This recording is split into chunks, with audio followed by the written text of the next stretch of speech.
Assalamualaikum, apa kabar teman-teman? Semoga semuanya sehat ya, amin. Aku juga mau ngucapin Id Mubarak, selamat lebaran buat teman-teman semua yang merayakan. Mohon maaf lahir dan batin ya, kalau selama ini mungkin di video aku ada yang kurang berkenan di hati teman-teman semua. Mohon maaf juga kalau selama bulan puasa aku jarang banget posting video. Dan alhamdulillah sekarang sudah masuk bulan kelima, yaitu bulan Mei. Dan itu tandanya aku mau bikin budgeting untuk bulan Mei. Untuk tema yang kali ini mengalir begitu aja. Aku menyesuaikan sama brush pen yang aku punya, dan aku ini lagi pengen pakai yang warna pink cerah gitu. Mudah-mudahan bisa memberikan pengaruh yang positif juga dengan kondisi keuangan di bulan ini. Amin. Oh ya, untuk sebelumnya aku nggak share video untuk budgeting THR, tapi seingatku aku pernah reshare beberapa stories dari Mbak Prita Gozi dari Zep Finance. Mbak Prita ini share salah satu contoh bagaimana cara mengatur atau mengalokasikan dana THR di saat lebaran. Tapi kembali lagi, karena yang paling mengetahui kondisi keuangan kita adalah kita sendiri, jadi kita bisa mengatur porsi terbaik dari mengalokasikan dana THR ini. Tips-tips yang didapat boleh diaplikasikan, tapi disesuaikan juga dengan porsinya masing-masing.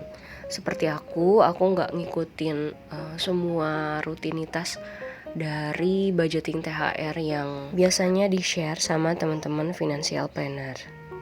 Dan karena THR pas suami di tahun ini juga belum full karena masih termasuk ke dalam pegawai baru, aku mengalokasikan dana THR aku kemarin hanya untuk beberapa pos aja, seperti untuk membayar zakat fitrah. Terus aku juga alokasikan untuk kurban di tahun ini, insya Allah mudah-mudahan bisa terlaksana. Dan yang ketiga itu aku pakai untuk angpau lebaran. Jadi biasanya di setiap lebaran aku selalu memisahkan budget untuk lebaran, khusus untuk lebaran aja, dan budget untuk bulanan. Apalagi untuk lebaran tahun ini ya, karena lebarannya itu di awal bulan Mei, jangan sampai uang bulanan kita itu terpakai habis saat perayaan lebaran. Karena setelah lebaran itu masih ada sampai tanggal 31 untuk ke budget bulan berikutnya.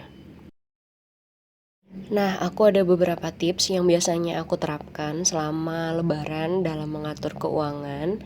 Sebenarnya sih aku harusnya share ini sebelum lebaran. Mohon maaf karena aku gak banyak share video selama bulan puasa. Jadi mungkin aku baru sempat share tips-tipsnya sekarang. Tapi gak apa-apa ya, mudah-mudahan bisa tetap bermanfaat buat teman-teman buat menghadapi hari-hari berikutnya. Yang pertama adalah memisahkan gaji dan THR. Nah, di sini buat teman-teman yang gak punya THR, teman-teman bisa coba untuk mulai nabung khusus untuk tabungan di hari raya.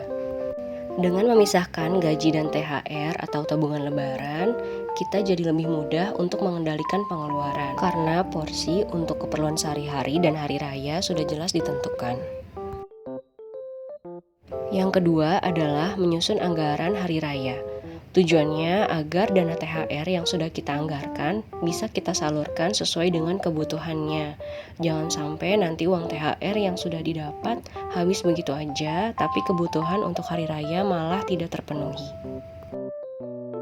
Yang ketiga adalah menentukan prioritas. Saat hari raya biasanya akan banyak pengeluaran-pengeluaran baru yang sebelumnya itu bukan merupakan pengeluaran rutin bulanan. Jadi di sini kita harus bisa mengatur dan memilah-milah mana yang menjadi prioritas untuk kita keluarkan.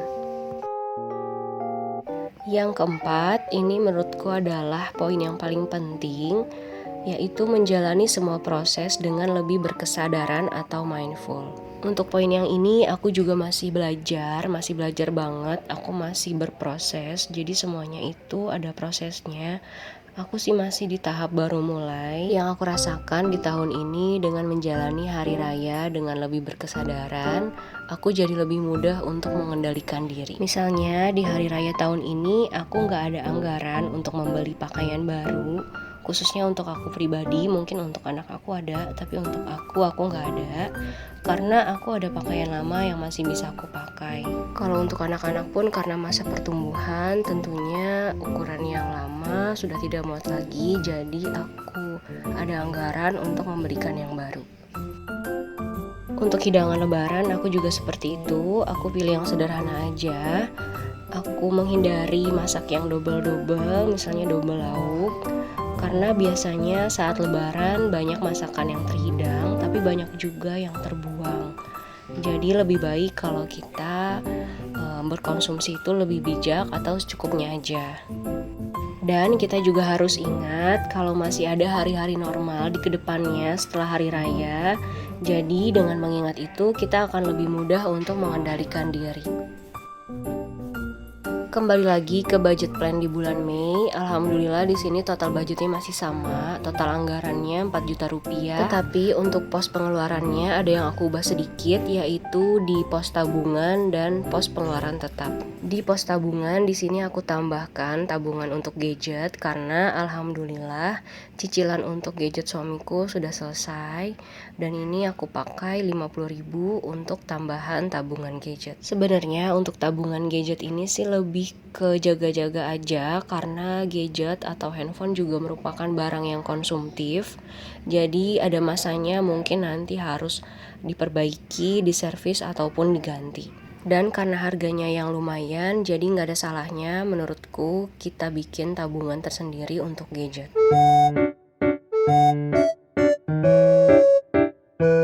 Selanjutnya untuk pos pengeluaran rutin di sini aku tambahkan untuk iuran sampah sebesar Rp25.000. Kalau sebelumnya untuk iuran sampah ini digabung sama untuk pembelian air isi ulang dan untuk pembelian gas. Tetapi untuk pembelian air isi ulang atau air minum itu biasanya masih kurang.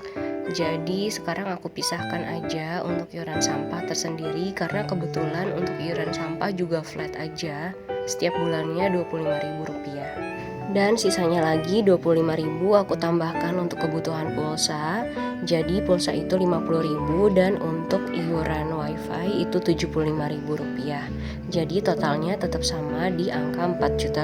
Seperti biasa aku bikin juga budget tracker untuk mengetahui kemana aja keluarnya uang aku setiap bulannya. Budget tracker biasanya aku bikin untuk pengeluaran-pengeluaran yang tidak tetap.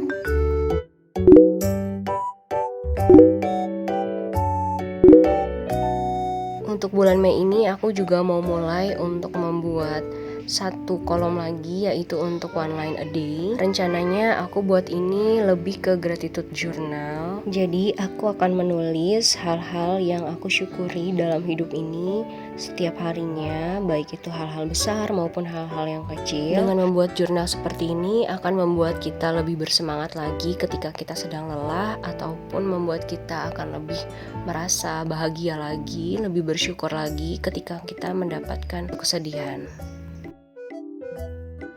Sekian videoku kali ini. Terima kasih banyak teman-teman yang sudah nonton videoku. Mohon maaf aku belum bisa balesin komen teman-teman satu persatu. Terima kasih juga buat Pak Suami yang udah jagain anak biar aku bisa bikin video seperti ini. Mudah-mudahan setelah ini aku bisa rutin upload video lagi setiap minggunya ya. Amin. Tetap semangat dan sampai jumpa di video selanjutnya ya. Assalamualaikum.